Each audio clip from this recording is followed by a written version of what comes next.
네, 자, 이번 시간에는 316페이지 지난 시간에 이어서 두 번째 사람 연말정산 자료를 입력해 보겠습니다.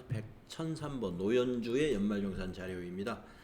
자, 그러면은 여러분이 연말정산 근로소득 원천징수 영수증 메뉴에 두 번째 노현주라는 사원을 클릭하시고요.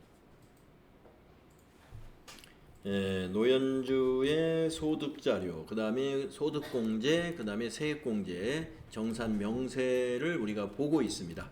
자, 주어진 자료 몇 가지 있는데 한번 보도록 하겠습니다. 첫 번째 자료는 연금저축입니다. 연금저축과 주택 관련 소득공제나 세액공제는 가입자가 꼭 본인이어야 됩니다. 가입자가 본인이어야 되는데 박정수로 되어 있어요. 지금 우리는 노현주라는 사원의 연말정산을 하는 거잖아요. 연금 가입자가 배우자인 것 같아요. 배우자의 연금 가입은 해당이 없습니다. 그래서 입력을 안 해야 됩니다. 다음 자료를 보시게 되면은 보장성 보험, 장애인 전용 보장성 보험입니다. 자, 우선 계약자가 누군가 봐야 돼요. 계약을 누가 했어야 되느냐 하면은 노현주 근로자가 계약을 해야죠. 근로자가 부담을 한 보험료니까 세액공제를 적용해 주는 건데 지금 계약자가 동생이 계약했어요. 이것은 해당 사항이 없습니다. 이것도 입력을 해서는 안 됩니다. 다음 자료를 보면은요, 의료비가 있습니다. 의료비는 환자가 누구냐? 의료비는 명단만 있으면 다 입력을 하면 됩니다. 자, 안경 구입비 없고요. 370만 원이에요. 그러면 의료비를 입력하겠습니다. 여러분 의료비 탭에 클릭을 하시고 의료비 탭에서 박현우를 부양가족 관계코드에서 더블 클릭해 가지고 박현우 확인해 줍니다. 자, 국세청 자료의 의료비는 상호나 사업자 번호를 입력하지 않고요. 의료증빙 코드에서 1번 국세청, 그리고 건수에서 한 건, 그리고 지급액에다가 370만원 입력하시면 되죠.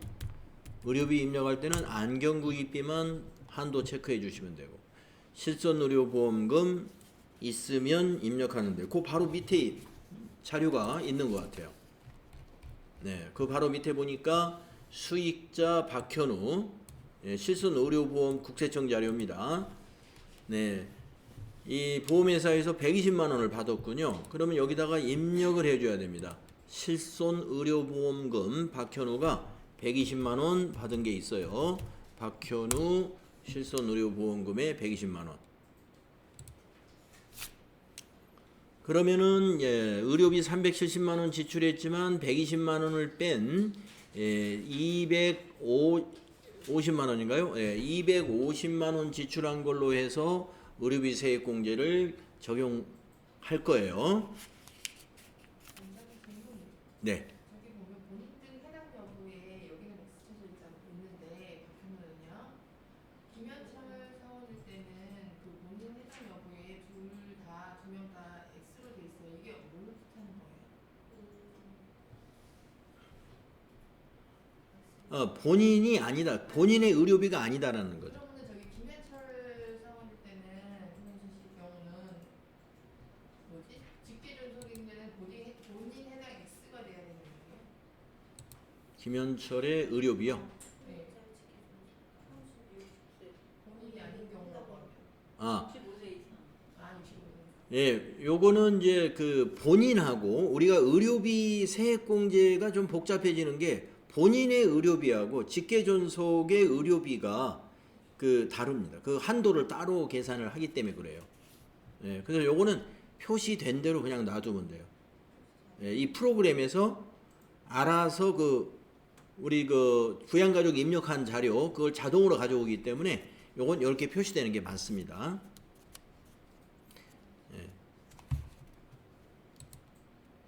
그래서 본인과 또 의료비 중에 이제 황순위 직계존속인데 나이가 65세 이상이기 때문에 거기에 동그라미 그러니까 그 의료비에 세액공제 적용할 때 계산하는데 그걸 구분해 가지고 계산을 하기 때문에 그렇습니다.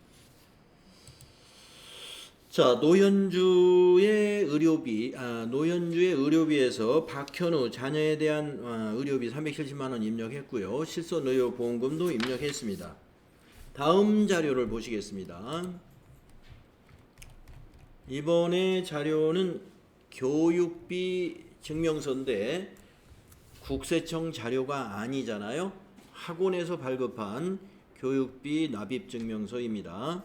대상자가 박영인인데 우리가 교육비는 지금 세액공제에 대한 이야기인데요. 우리가 세액공제에서 배운 거 생각을 해보시면은 이 교육비 세액공제 중에서 학원 교육비는 취학전 아동의 경우만 적용을 하죠.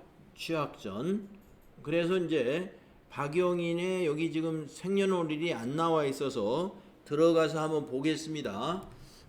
교육비 탭으로 한번 들어가 보겠는데요. 교육비는 소득공제 탭에 가야 알 수가 있고요. 입력할 수 있고요. 소득공제에 가서 박영인의 나이를 한번 보겠습니다. 04년생이에요. 04년생이면은 20살이죠. 취학전 아동이 아니기 때문에 이 영어학원 교육비는 입력해서는 안 됩니다. 학원 교육비 세액공제는 취학전 아동의 경우만 적용이 되거든요. 그러면은 지금 노현주 씨의 그 연말정산 자료가 대부분이 해당이 안 됐어요. 연금저축은 본인이 계약자가 아니고 마찬가지로 보험료도 계약자가 본인이 아니고 의료비는 해당이 됐고요. 네, 그리고 교육비도 학원비인데 취학전 아동의 학원비가 아니었습니다. 자, 그러면은 정산 명세에 가서요. 한번 정답하고 한번 확인해 보도록 하겠습니다. 노현주의 맨 밑에 77번의 차감징수세액을 확인해 보면 51880 우리가 입력한 결과도 51880 노현주 씨는 납부할 세액이 발생했네요. 51,880원을 2월에 소득세로 납부하게 됩니다. 연말정산 때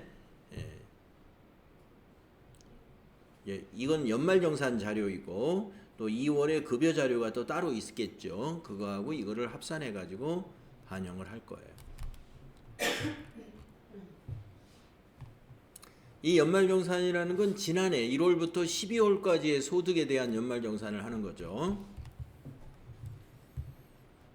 자, 다음은 이제 마지막 세 번째 사람 이진섭의 연말정산 자료를 입력해 보도록 하겠습니다.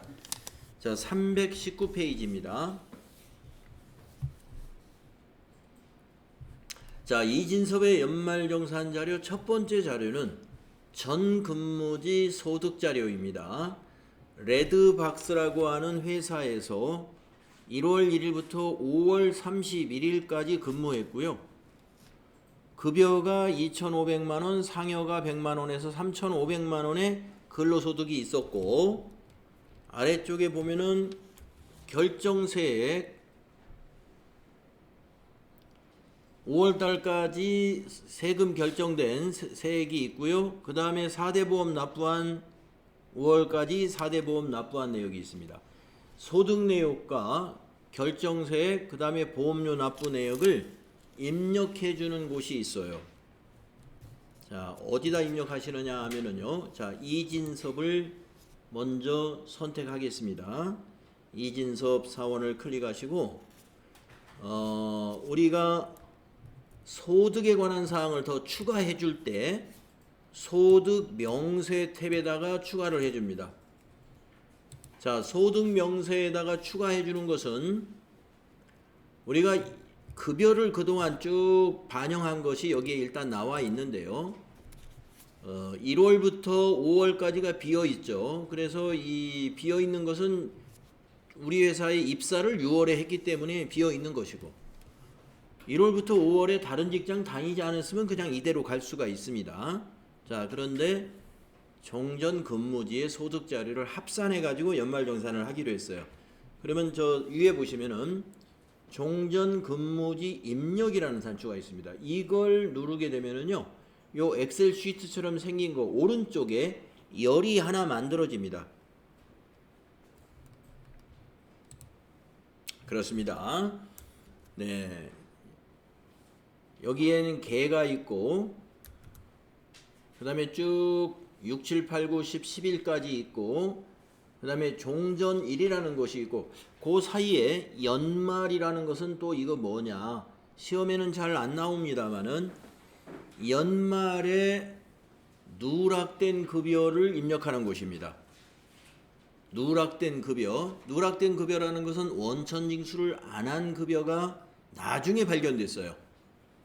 예를 들면 만약에 추석에 우리가 과세로 해당되는 보너스를, 추석 보너스를 지급을 했었는데 여기에 추석 때 상여금으로 반영이 안 됐다. 근데 이미 다 지급을 했어요. 그러면 연말에 집어넣어 가지고 연말정산에 상여로 입력을 해주면 됩니다. 그래서 누락된 급여 입력하는 곳이 연말이다. 연말정산할 때. 자, 그리고 이제 종전을 입력하겠습니다. 종전, 근무처, 명이라는 곳이 있죠. 여기다가 주식회사 레드박스 입력하시면 되겠고요.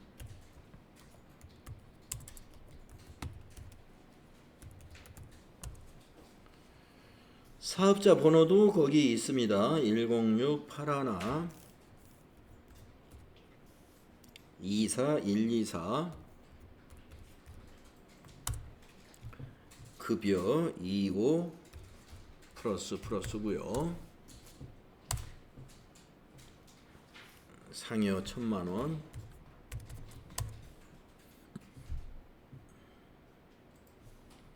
그다음에 직무발명 보상금 이런 거 없죠? 없죠? 쭉쭉쭉. 네, 건강보험료 보이죠? 건강보험료. 네, 건강보험료 그 밑에 나와 있습니다. 국민건강보험료 833750. 장기요양보험료도 있죠? 96040.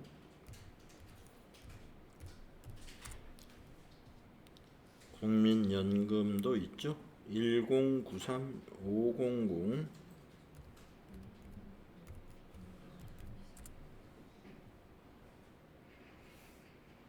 고용보험료도 있죠? 여기 밑에 280000. 자료 밑에 있는 것입니다. 4대 보험료가 밑에. 그 다음에 소득세, 지방소득세가 있는데 그게 거기 밑에 위에 약간 위쪽에 보면 결정세액이라고 하는 거 있죠?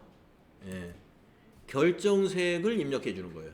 소득세는 이거, 지방소득세는 이거.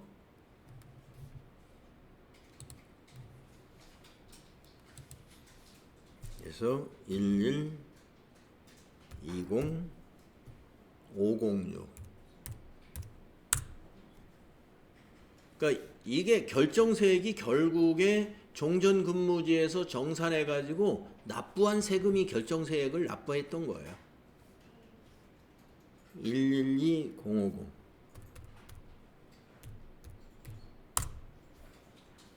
이 결정세액이 이제 소득을 합산했기 때문에 요건 이제 기납부세액으로 차감하는 곳에 반영이 돼야 되죠. 이 세금은.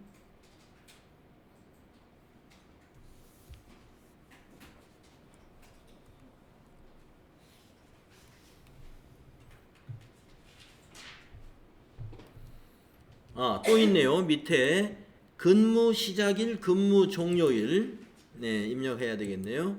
근무 기간 시작일 2024 0101 근무 기간 종료일 2024 0531 네, 근무 기간도 여기다 입력해 주면 되겠습니다. 네. 나머지는 감면에 관한 기간 종전근무지 영수증 제출 지금 이거 제출할 거니까 제출로 하고 종교인 종사자 여부 이건 해당이 없고요. 자 이렇게 해서 종전근무지 자료 소득자료와 결정세액 그 다음에 4대 보험료 납부내역 모두 입력을 하셨습니다. 그래서 소득 금액이 늘어났습니다. 정산명세 가보시면은 정산명세에 조금 전에 금액을 우리가 확인은 안 해봤습니다만은 총 급여가 1월부터 5월 급여가 여기에 합산이 되어 가지고 소득 금액이 늘었어요. 자 그러면 이제 소득 금액 추가해 줬고요. 다음 페이지 320쪽의 자료를 보시면은 장기주택 저당 차입금 이자 상환액에 대한 소득공제를 받으려고 하는 겁니다. 계약자가 이 주택과 관련된 것은 계약자가 누구냐를 꼭 확인하라고 그랬어요. 만약에 배우자가 계약한 것이다 이건 안 돼요. 근로자 본인 거 근로자 본인 그래서 이진섭 본인 거 해당되고요. 이제 이거를 찾아서 입력할 때 이자 상환액을 최초 차입일이 언제인지 그 다음에 상환 기간은 몇 년인지 이것을 기준으로 해서 120만 원이라는 이자 납입 금액을 어느 위치에 입력해야 되느냐 이걸 좀 잘 찾아야 되겠습니다. 자 소득공제는 왼쪽이라고 그랬죠. 자 거기에 보면은 특별소득공제 쪽에 주택 34번이 주택가 원리금 상환액입니다. 그 다음에 34에 나 장기주택 저당차입금 이자 상환액입니다. 그래서 이자 상환액이 바로 34에 나가 되겠는데 보다시피 11년 이전 12년 이후 15년 이후 이렇게 구분되어 있어요. 그래서 이 주택자금 이자 상환액은 최초 차입일이 2012년 8월 2일입니다. 그러면은 2012년 8월 2일이므로 12년 이후가 되겠고 상환 기간이 20년이므로 12년 이후에 15년 이상이 되겠습니다. 12년 이후 15년 이상 바로 이 칸이 되겠는데요. 고정 혹은 비거치 거기 비거치 상환 차입금이라고 되어 있죠. 그러니까 고정이나 비거치 여기에 해당됩니다. 여기 화살표를 눌러서 입력해야 돼요. 화살표. 그러면 주택자금 입력할 수 있는 팝업창으로 표시가 되는데 아까하고 똑같은 칸에 지금 불입상환액이라고 하는 여기다가 입력을 합니다. 120만 원을 불입했어요. 네, 그러면 공제대상 금액 모두 120만 원이 적용되었고요. 불입액의 40% 소득공제 적용을 해줍니다. 확인 눌러볼까요? 120만 원에 아니 120만 원 모두 소득공제 적용하는군요. 밑에 40%가 뭐지? 주택마련 저축을 말하는 거군요. 주택마련 저축은 여기에 저축이 아니고 여기는 이자 상환액입니다. 이자 상환액 모두 소득공제 적용해 줍니다. 120만 원이 과세표준에서 줄어들었어요. 네. 그래서 주택과 관련된 건 계약자가 본인인가 확인하시는 게 중요하겠습니다. 다음은 연금입니다. 예, 연금 저축도 그렇고 퇴직연금도 그렇고 이것도 인적, 가입자 인적사항이 본인인가 꼭 보셔야 돼요. 그래서 퇴직연금 본인 거죠. 예, 우리가 지금 이진섭의 연말정산을 하고 있는 것입니다. 예, 이진섭의 연말정산. 자, 퇴직연금을 20만 원을 신한은행에 이 계좌에 이렇게 납부했다 이런 얘기죠. 자, 그러면 퇴직연금은 세액공제를 적용받는 것이니까 오른쪽에 있습니다. 예, 오른쪽에. 그래서 여기에 퇴직연금, 여기 연금계좌라고 여기서 여기까지 있잖아요. 여기서 보면은 연금저축 안에 있어요. 여기 화살표를 한번 눌러 보시겠습니다. 연금저축 옆에 있는 화살표를 눌러 보시면은 네, 연금계좌라는 팝업창이 뜨는데 1. 퇴직연금, 1. 퇴직연금 클릭하시고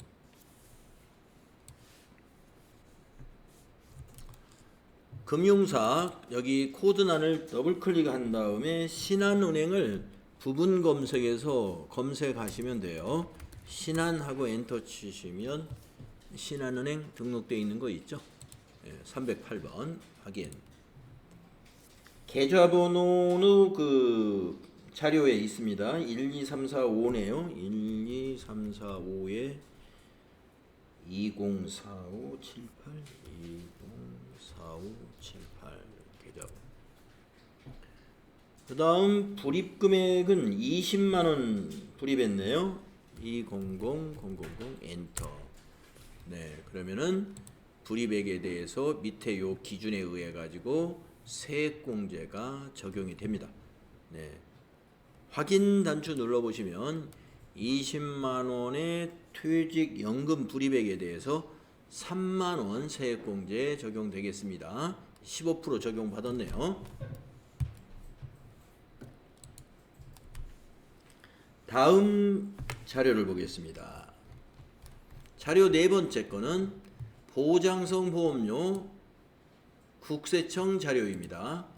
계약자 이진섭, 네, 보험료 계약자가 근로자 본인인지 확인하시고, 그 다음에 종류를 확인하시는데 안 되는 게 하나 있어요. 두 번째 거 저축성은 해당이 안 되죠. 자, 보장성 이민국의 어린이 홈닥터 보험입니다. 80만원 입력하러 가볼까요? 자, 보험료는 소득공제 탭에다 입력하라 라고 나와 있습니다. 자, 소득공제에서 보험료는 왼쪽으로 좀 붙여야 돼요. 스크롤을. 그래야 여기에 보험료가 있습니다. 이민국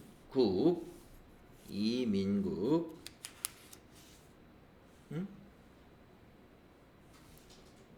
예, 이민국 맞죠? 피보험자 이민국을 맞는 거예요. 예, 20세 이하 여기 보장성 국세청에다가 80만원 입력하시면 됩니다. 하얗게 되어 있기 때문에 입력하는 거예요.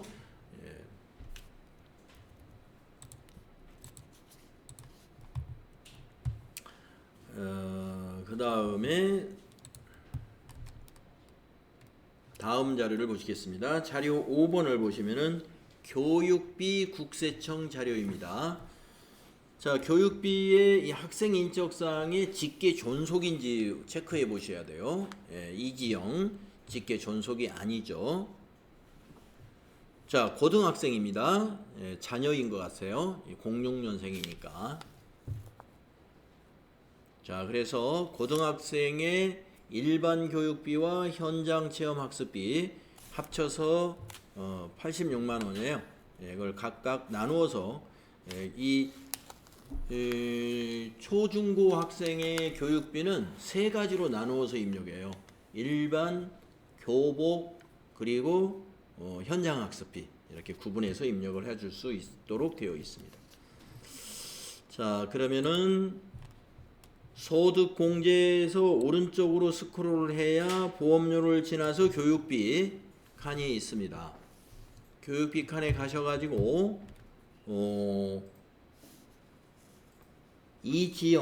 이지영이라는 학생 찾았죠. 구분을 클릭하시면은 1, 2, 3이 있죠. 고등학생이니까 2번 초중고, 그리고 국세청란을 더블 클릭을 하면은요, 이와 같이 국세청 교육비 팝업창이 뜹니다. 여기다가 세 가지를 구분해서 입력합니다. 초중고 교육비, 거기에 76만 원. 교복은 그냥 지나가시고, 초중고 체험학습비 여기에다가 10만 원. 한도는 여기서 자동 체크될 거예요. 확인 눌러보시면은 86만 원 여기에 나타납니다.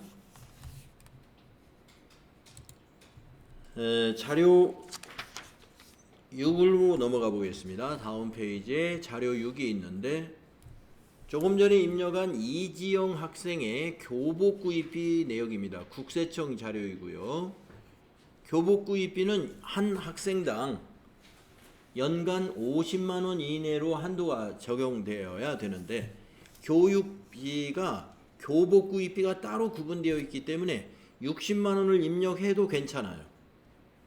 자, 그러면은 다시 86만 원 국세청주를 더블 클릭하시면은 여기 다시 팝업창이 나오죠. 중고생 교복 구입비 여기에다가 60만 원을 한번 입력해 볼까요? 엔터 하시면은 50으로 바뀌죠. 여기 구분되어 있어 가지고 한도를 자동으로 체크해 주니까 우리가 수동으로 그냥 체크해서 50만 원 입력해도 괜찮아요. 하지만 깜빡하고 60만 원 다 입력해도 알아서 체크해 주기 때문에 여기서는 실수가 일어나지 않습니다. 그 다음에 현장 체험학습비도 연간 30만 원이 한도거든요. 그러니까 혹시 40만 원이 데이터가 있다 해도 입력해도 괜찮아요. 왜냐하면 자동으로 30만 원으로 고쳐집니다. 자, 확인해 주시면 됩니다. 그러면은 이지영의 교육비 모두 136만 원으로 입력이 됩니다.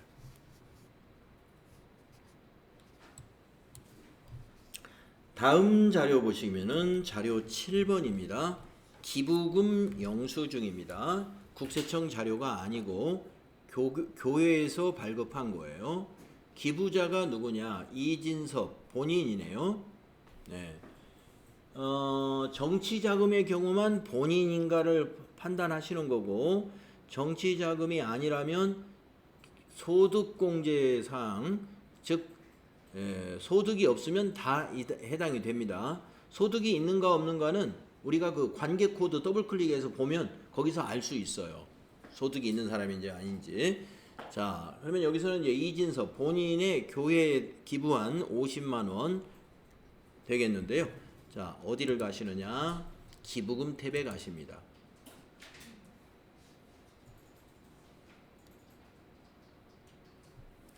자, 본인이기 때문에 코드난 더블 클릭하셔가지고 이제 보는데, 자, 본인 선택하기 전에 아니죠. 여기 기부금 조정 명세에 와 있었네요. 예, 해당 연도에서 입력해야 됩니다. 자, 해당 연도 기부 명세에서 관계를 더블 클릭하면은 여기서 기본공제 여부를 알 수가 없구나. 소득 여부를. 그래서 그거는 다른 방식으로 하여튼 확인을 해야 돼요. 소득이 있는지 없는지는. 자, 그래서 본인 이진섭입니다. 이진섭에서 확인하시고요. 기부처 입력합니다.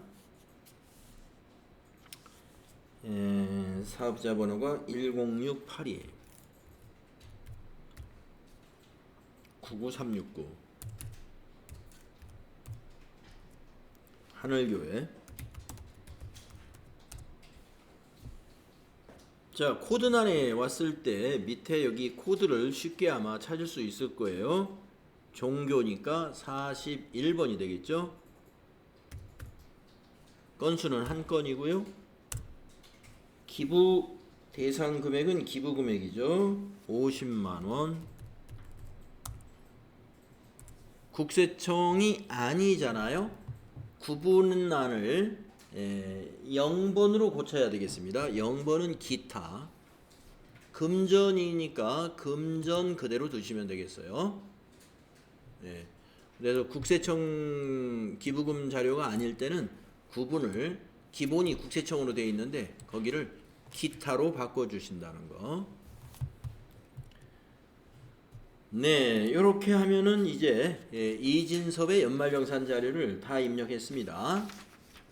우리가 세 사람 거를 했는데요. 자, 이진섭 한번 또 확인해 볼까요? 정답 확인. 우리 교재에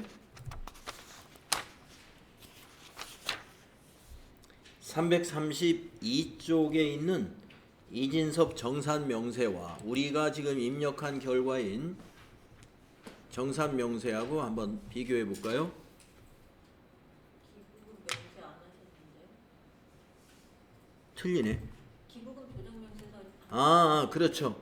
자, 아까 제가 말씀드렸는데 기부금 아까 교회 기부금 50만 원 입력했는데 여기 지금 종교 나타나지를 않았어요. 그걸 빼먹었다는 거죠. 이렇게 빼먹으면 실수하는 거예요. 자, 기부금에 가서 아까도 말씀드렸지만 기부금은 한 작업이 더 있습니다. 기부금 조정 명세 클릭해서 공제액 계산 정산 명세 보내기 클릭을 하시고요.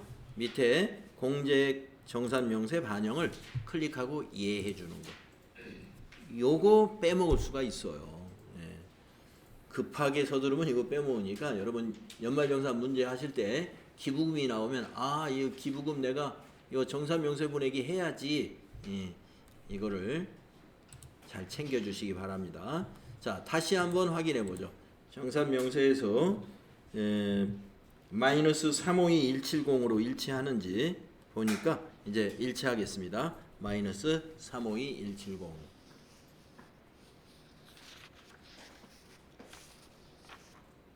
네. 자, 시험에서 연말정산 자료 앞에 우리가 김현철 씨 자료는 실제 시험에서 나오는 것보다 너무 많은 자료를 준 거고요. 한 이진섭 씨 정도 자료가 있을까요? 그래서 적당한 양으로 줘요. 자료를 굉장히 많이 안 주고 여러분이 시간 내에 할 수 있을 정도로 연말정산 자료다 그러면 한 4가지 정도 나오는 것 같습니다. 자료 1, 2, 3, 4 정도 4가지 정도 나옵니다. 자, 다음은 이제 333쪽의 수행과제를 한번 해보겠습니다. 이거는 뭐 대단한 것은 아니고요. 원천징수 이행상황 신고서를 2월 달로 작성해라 하는 것입니다.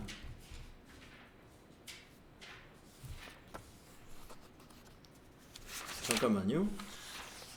교재가 지금 332페이지까지 다 했고 그 뒤에는 풀이가 나와 있는데 여러분이 제가 풀이하면서 입력했기 때문에 책의 풀이를 지금 다 읽어볼 필요는 없고요. 여러분이 혼자 복습하실 때 그 풀이 내용을 한번 읽어보시면 되겠고 333쪽 맞습니다.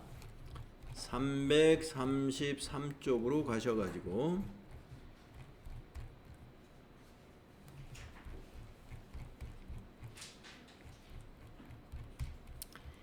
거기 원천징수 이행상황 신고서를 2025년도 귀속으로 한번 작성해 보세요.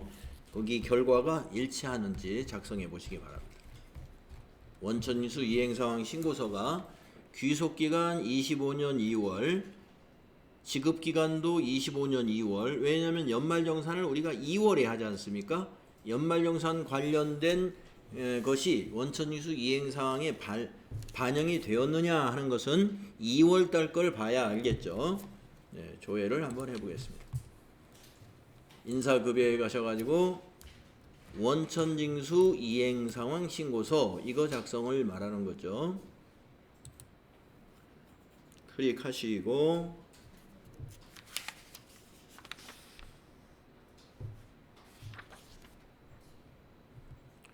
(2025년도로) 연도도 고쳐야 되겠네요.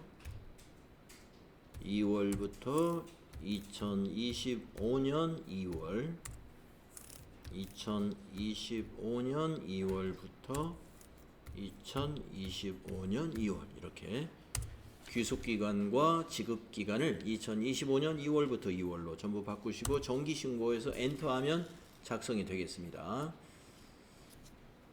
그래서 우리가 연말정산 이 근로소득 안에서 볼 수가 있는데 연말정산 합계 A04에 3명의 연말정산을 했고 총 수익금액은 16만 2,090만 원이었고 소득세는 마이너스 2,306130이다 라고 나와 있습니다. 네, 그래서 원천유수 이행상황 신고서까지 한번 작성해 봤습니다. 자, 334조 출제 예상 평가 문제. 이게 이제 소득세 관리가 끝나고 나서 수행 과제가 끝나고 나면은 급여 자료 입력하고 평가 문제 5개인가 3개 나오고 또 연말정산하고 평가 문제 또 한 5개 정도 나오고 그다음에 부양가족 등록하고 또 5개 나오고 이런 식으로 이제 한 15문제 정도 나와요. 그 평가 문제가. 근데 하나당 배점이 1점 아니면 2점밖에 안 됩니다. 15개면은 약 한 30점. 예, 그래서 소득세 실무 수행에서는 실기평가에 30점을 차지하니까 점수 비중이 큰 편이에요. 예, 30점 정도 되면은 좀 큰 편이죠. 30점이 조금 안 되겠네요. 그 점수는 나중에 기출문제에서 여러분이 확인해 보시면 되겠고 대략 그 정도 됩니다. 그러면 70점 중에 30점이면 굉장히 비중이 큰 거죠.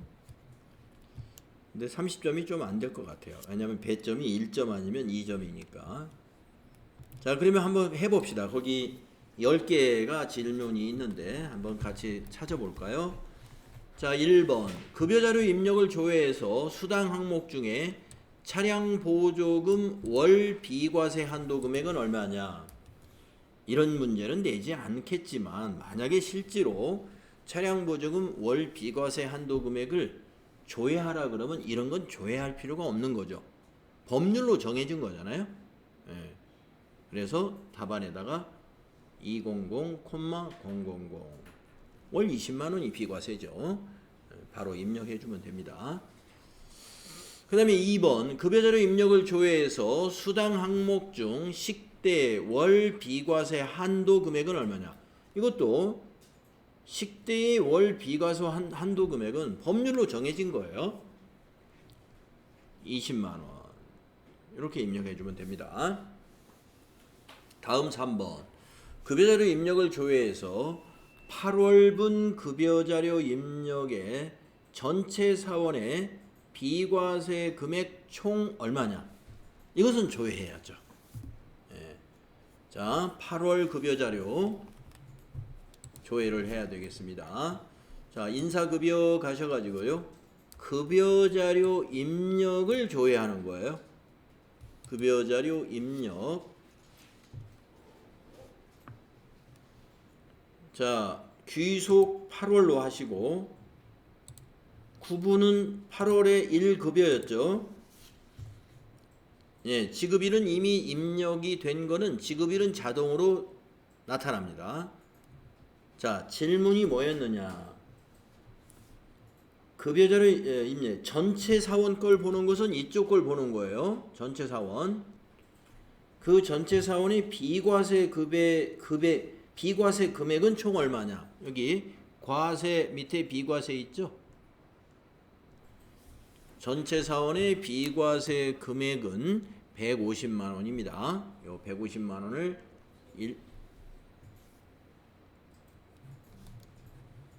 1,500000 이거를 답으로 입력해야 됩니다.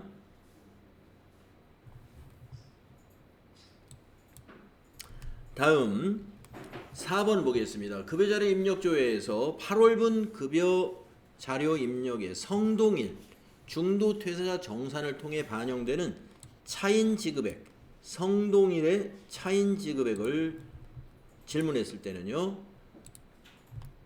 성동일을 클릭하시고 개인 거는 밑에서 보는 거라고 그랬죠. 개인 거. 성동일의 차인 지급액 이겁니다. 그래서 4,245,850을 답으로 입력해야 돼요.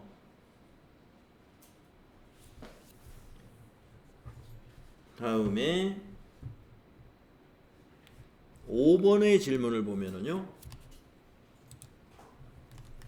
원천징수 이행상황 신고서 8월분 근로소득 간이세액 A01에 5 총 지급액은 얼마인가? 자, 그러면은 인사급여에 가셔가지고 원천징수 이행상황 신고서 이거죠. 클릭. 자, 기간을 2024년 8월이죠. 8월부터 2024년으로 다시 고쳐야 돼요. 아까 25년도로 해놨기 때문에 8월 뒤에도 2024년 8월 엔터 2024년 8월 엔터 정기신고 엔터 하겠습니다. 자, 저장된 데이터를 불러오시겠습니까? 예, 저장을 우리가 8월달 해놓은 게 있나요? 예 해도 되고 아니요 해도 되고 똑같을 거예요. 예. 자, 그러면은 여기에서 A01 5번의 총 지급액입니다.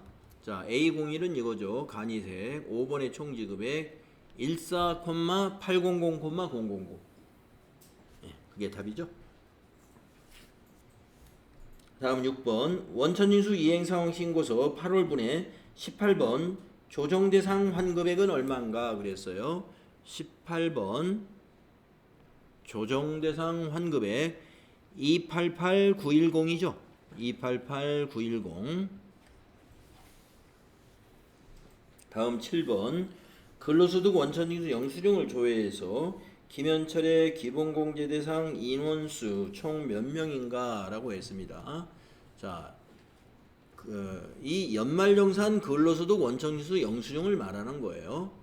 연말정산 근로소득 원천징수 영수증. 우리 조금 전에 연말정산 했던 곳. 거기서 김현철을 선택하시고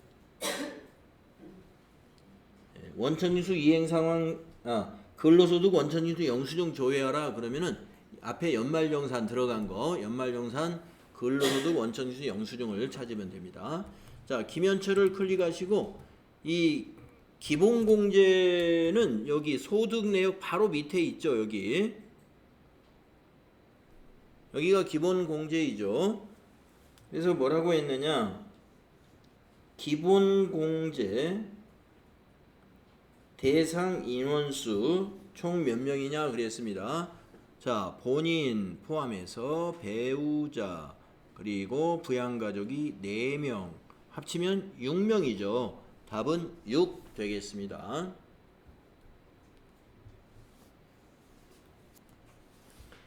그 다음에 8번은 근로소득 원천징수 영수증 조회 노현주 근로소득 원천징수 영수증 61번 의료비 세액공제는 얼마냐. 자, 노현주 사원을 클릭하시고요. 자, 의료비 세액공제는 세액공제니까 오른쪽에 있죠. 네, 오른쪽에서 빨리 찾을 수 있죠. 의료비 세액공제 196450이죠. 196450이 답입니다.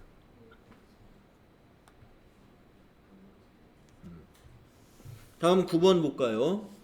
근로소득 원천징수 영수증 조회에서 이진섭 74 종전근무지 기납부세액은 얼마인가? 자, 이진섭을 클릭하시고 74라는 번호를 찾아갑니다. 자, 맨 밑에가 77까지가 끝이에요.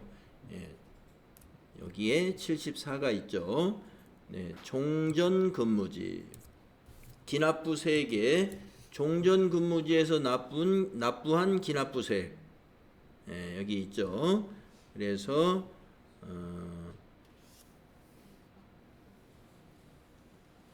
소득세를 물어봤으니까 소득세는 이것입니다. 1,120,506. 예, 현근무지의 기납부세액은 없었어요. 급여가 너무 적어가지고 원천징수를 하지 않았습니다. 그래서 현근무지 기납부세액은 없었고 그 종전근무지에서 기납부세액은 발생했었어요. 저 결정세 그것이 기납부세액이었어요. 소득세를 물었으니까 1,120,506. 다음 10번 원천지수 이행 상황 신고서를 조회해서 25년 2월분 연말정산 총 지급액은 얼마냐.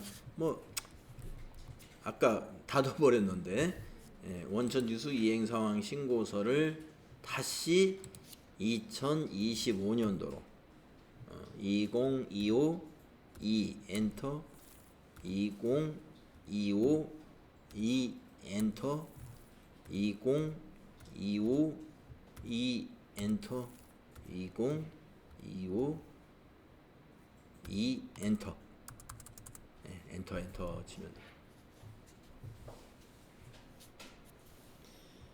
자, A공사의 5번 A공사가 연말정산 5번 총지급액 합계 이걸 물었죠. 162-900-000 이걸 답으로 기입하시면 됩니다. 그래서 소득관리에 관한 문제는 지금 여기 질문 1번부터 10번 질문한 이런 스타일로 질문을 해요. 그렇습니다. 이렇게 해서 우리가 이제 소득관리 실무 수행 문제가 어떻게 나오는지 공부를 했습니다. 자, NCS 평가 시험을 여러분이 이제 부가세 시험 내일 보시고 NCS 평가 시험을 또 소득관리는 목요일 그 다음 날 모레 보시는데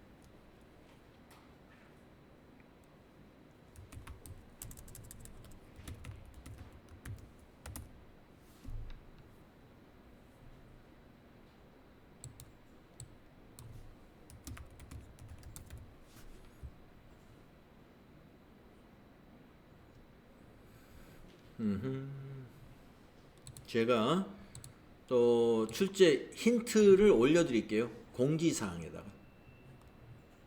그래서 근로소득에 관해서 무슨 문제를 낼까. 제가 힌트를 어느 정도 수업하면서 좀 말씀을 드렸는데 그걸 정리해서 만들어 놓은 게 있습니다. 그래서 그것을 올려드리도록 하겠습니다.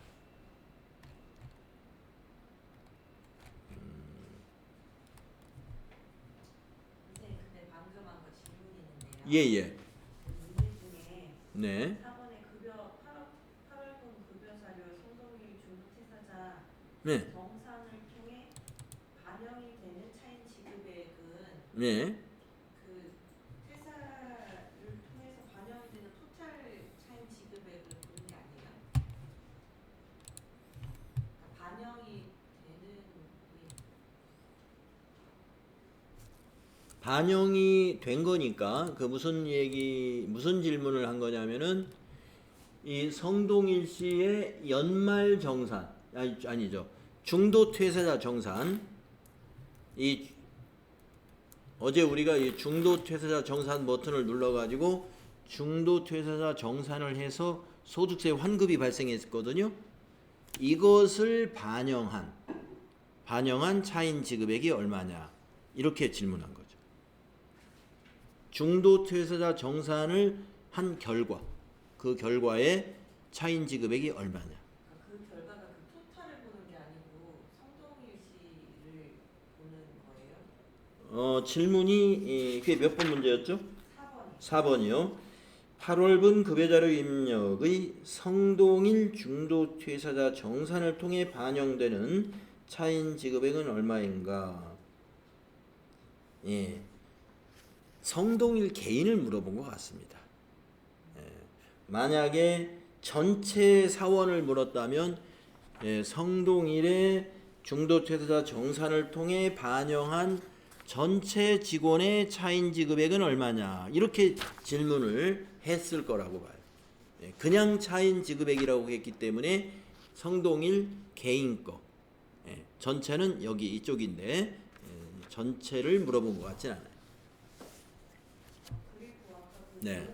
근로소득원 부천 징수 영수 중에서 네. 61번은 의료비 세액이 아니고 보험인가 이랬던 것 같은데 이거 잘못 보장성 보험이 61번인데 의료비는 62번 있잖아요. 몇 번 문제에서 그렇죠? 8번. 8번이요. 아, 번호 하나가 늘어났죠. 아, 이게 세법 개정 때문에 지금 이 질문이 잘못되긴 한 겁니다. 그런데 옛날에는 의료비가 61번이었어요. 옛날에는 지금 노현주 씨의 의료비가 있었던가요? 예. 옛날에는 의료비가 61번이었습니다. 예, 61번이었는데 번호가 하나씩 밀려났습니다. 예, 60번 여기에서 번호가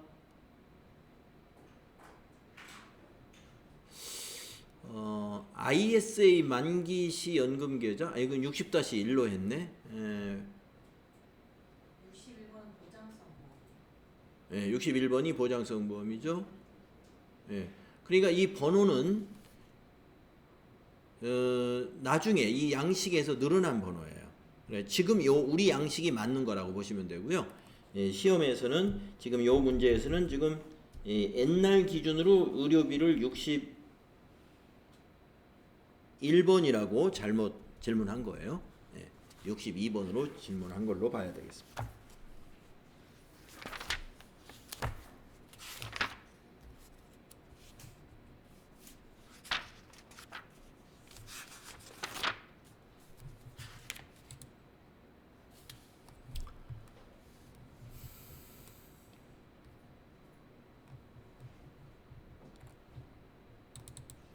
그래서 나중에 이제 소득세 평가 시험 보실 때 소득세 평가 시험에 근로소득 원천징수 평가 문제 힌트라고 해서 이제 이 내용인데요. 예, 이 내용입니다. 이 내용을 제가 올려드린다. 예, 내용이 많으니까요. 내용이 많으니까 이 내용을 올려드리겠습니다. 원장님 이것도 컴퓨터랑 호환해서 보나요? 네네, 예, 컴퓨터 프로그램 입력하면서 입력해보고 손으로 작성해야 계산이 잘 되는 게 있습니다. 쉽게 할 수 있어요. 어려운 게 없습니다. 자, 쉬었다 하겠습니다.